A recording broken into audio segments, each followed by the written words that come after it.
Hello à tous, c'est Adeline d'Audace ou Trépasse. On va être ensemble pendant quelques minutes pour s'autoriser à lâcher la pression, à se poser, à revenir à soi, à ses essentiels, pour se poser les bonnes questions et passer à l'action. Aujourd'hui, j'avais envie d'évoquer avec vous ce petit côté qu'on peut avoir assez souvent à dire oui machinalement. Dans un premier temps, je vais vous inviter à vous poser, à prendre le temps de checker toutes les situations où vous avez dit oui alors que vous aviez envie de dire non,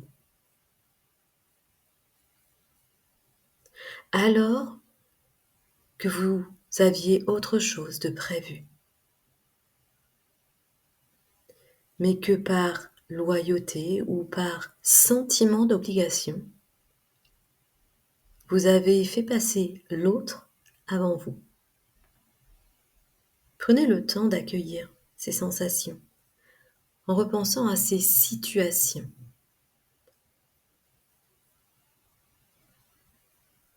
Et puis vous allez prendre une profonde inspire et souffler fortement, un petit peu pour vous délester de toutes ces sensations désagréables. Vous allez reprendre la suite de ce podcast et vous allez me dire car oui, je vous ai mis dans des situations assez désagréables. Je m'en excuse, mais c'est nécessaire. C'est nécessaire parce que il est important de venir accueillir ces sensations désagréables parce que vous ne vous êtes pas respecté.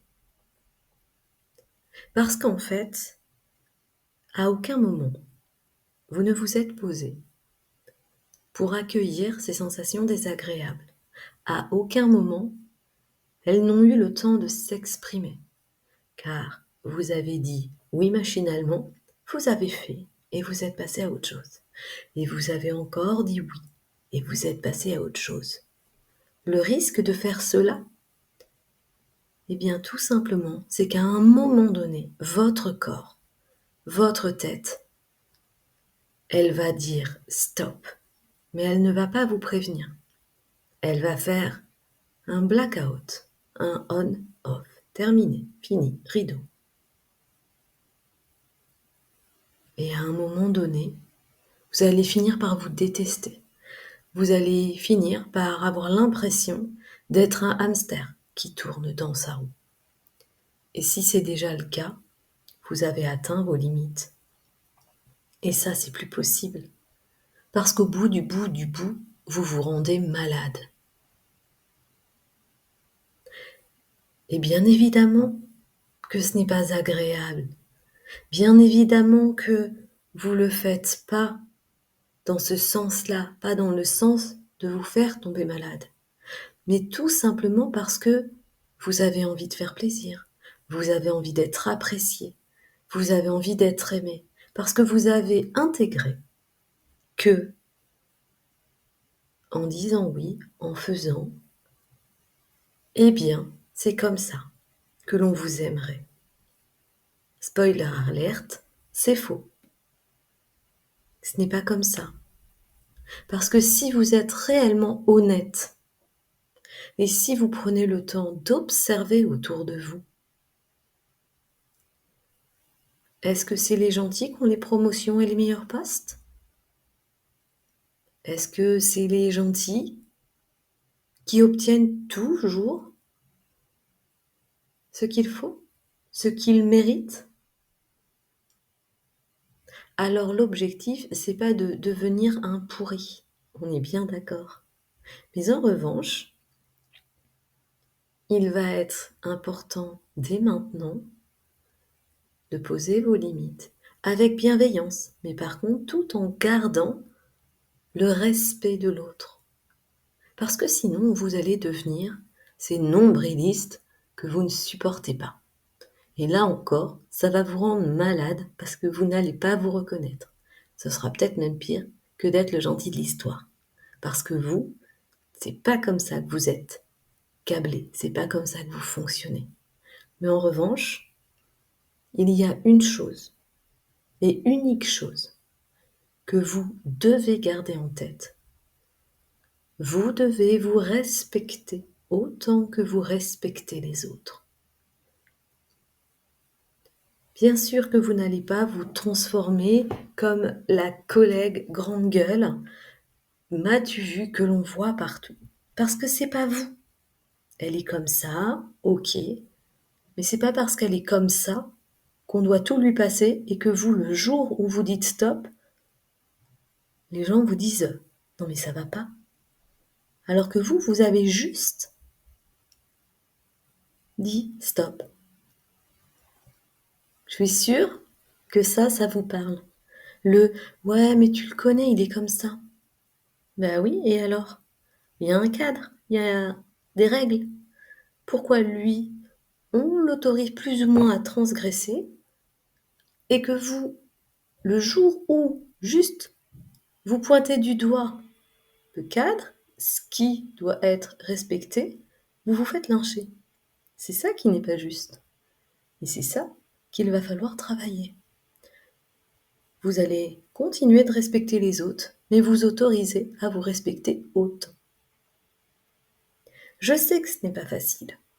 Je sais que ça vient travailler tout un modèle de croyance, tout un modèle d'éducation, tout un modèle de société. Mais il est temps que des personnes comme vous, qui avez le sens du devoir, le sens du travail bien fait, vous qui êtes consciencieux, qui avez l'amour du travail bien fait, il est temps de vous respecter autant que vous respectez les autres. Il est temps d'oser poser vos limites et exprimer vos besoins pour arrêter d'être le trop gentil de l'histoire à qui on demande toujours de remplacer tel ou tel collègue. Celui ou celle qui va faire des heures sup. Parce que là, on a un gros coup de bourre. Je vais vous inviter à aller enlever vos lunettes et vos croyances.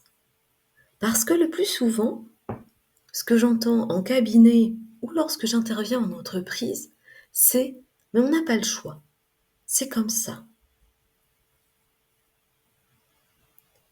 Peut-être, mais vous pouvez dire les choses, vous pouvez les exprimer. Et bien sûr que parfois, ça ne va pas se résoudre parce que vous l'avez dit. Mais déjà, les choses seront posées et les choses seront dites. Et je vais vous inviter à aller mettre des lunettes d'explorateur. Et plutôt que d'aller voir dans les pays où c'est pire, parce que oui, il y a toujours pire ailleurs, je vais vous inviter à aller voir là où c'est mieux. Là où on pense et on réfléchit vraiment au sens du travail. D'ailleurs, si vous ne le savez pas, ce n'est pas anodin, surtout avec notre gouvernement actuel, je pense, d'utiliser ce mot travail. Le travail, dans l'étymologie française,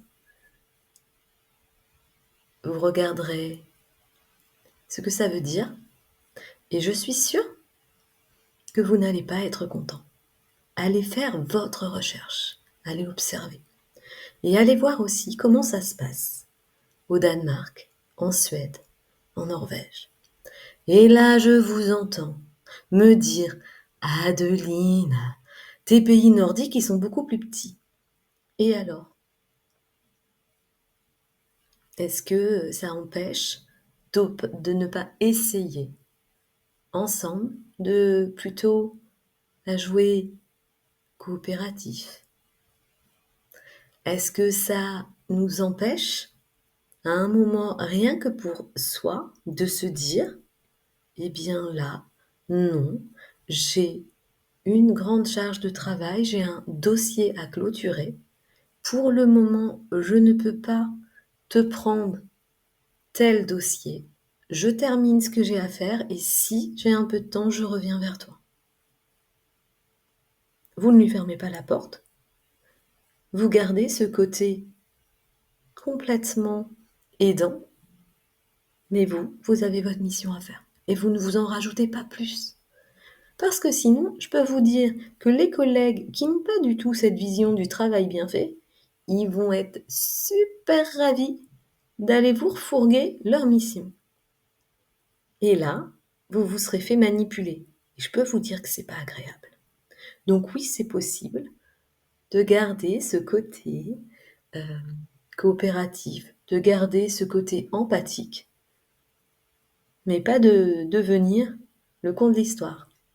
Je suis désolée, je suis un petit peu vulgaire. Bref, je vous invite vraiment à aller observer ce qui se passe ailleurs. Mais ailleurs bien, pas ailleurs mauvais. Je vous invite à vous poser et à prendre le temps de revenir à ces situations où vous avez dit oui alors que vous vouliez dire non et à faire des petits exercices de respiration. On inspire, on expire et à un moment d'expiration, on vient reconnaître bien tout simplement que on a dépassé nos limites, on a bien vu ce qui se passait dans notre corps, on a bien vu ces petites alertes. On les laisse partir et le jour où on vient vous demander quelque chose, avant de dire oui de manière spontanée, réactive, vous allez venir prendre le temps d'écouter votre corps. Et si ces petites sensations désagréables apparaissent, alors prenez le temps de différer votre réponse et de dire: écoute, là, pour le moment, je ne sais pas si je peux te répondre de manière positive. Je vais regarder dans mon agenda. Je crois que j'ai quelque chose de prévu. Je suis pas certaine de pouvoir répondre favorablement. Je reviendrai vers toi après. Vous différez. Apprenez à faire comme cela. C'est comme ça que vous allez commencer, petit pas par petit pas, à vous respecter. Il est temps pour vous d'apprendre à vous respecter autant que vous respectez les autres. Il est temps pour vous d'exprimer vos besoins et de poser vos limites. Et vous verrez qu'à force de faire ainsi, vous apprendrez aux autres à en faire autant. Et chacun, chacune, reprendra sa part de responsabilité, reprendra ses tâches, parce que vous ne les ferez plus à leur place. Et ça marche pour le travail, ça marche pour la famille, ça marche pour nos enfants. Parce que soyons honnêtes, à force de dire oui à être la collègue, la mère, la femme parfaite, la fille parfaite, on répond à un besoin aussi. Le besoin d'être vu et reconnu, mais pas pour qui l'on est, pour les masques que l'on porte. Et ça se travaille.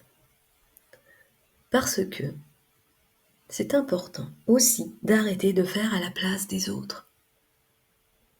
En faisant ça, effectivement, on nourrit ce petit sentiment d'être irremplaçable. Mais ça vient surtout nourrir une peur, un manque. Et c'est ça qu'il faut aller voir, qu'il faut aller reconnaître et qu'il faut aller consoler pour s'autoriser petit à petit à venir réveiller qui l'on est vraiment, à venir s'autoriser à s'opposer de manière bienveillante, de venir travailler à poser ses besoins et ses limites, et ainsi créer une vraie relation à l'autre. Parce que là, en ne le faisant pas, vous nourrissez un sentiment de dépendance, et c'est bon pour personne. Je vous laisse méditer là-dessus. Si vous avez besoin, eh bien, vous pouvez me contacter sur mon compte Instagram Audace ou Trépasse, ou tout simplement, vous allez sur Resalib et vous prenez votre premier rendez-vous, ce premier pas, cette première action qui va vous emmener vers le chemin du respect de vous-même. Belle journée!